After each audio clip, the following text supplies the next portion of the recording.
Secure chat কীভাবে করবেন শিখে নেন। প্রথমে আপনার ফোনের ইমো অ্যাপসে চলে যাবেন, এরপর সাইডে ক্লিক করে চলে যাবেন সিকিউরিটি অ্যান্ড প্রাইভেসিতে। এখানে দেখা আছে ইনভাইট ফ্রেন্ড, এখানে যাওয়ার পর আপনার কাছে ইন্টার পাসওয়ার্ড শো করবে। করার পর 455 দিয়ে আমি খুলে ফেললাম। খোলার পর দেখা যাচ্ছে আমি দুজনের সাথে দেখা যাইতেছে। উপরে লেখা আছে আনহাইড করার পর আনহাইড হয়ে যাবে। আবার আগের মতো ঢুকতে হবে। সিকিউরিটি অ্যান্ড প্রাইভেসিতে ক্লিক করার পর ইনভাইট ফ্রেন্ড, আমার কাছে এরকম ইন্টারলক শো করতেছে। চেঞ্জ পাসওয়ার্ডে ক্লিক করে আপনারা চাইলে এখান থেকে পাসওয়ার্ড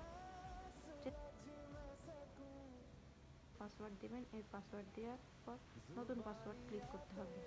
তো এইভাবেই ইমোতে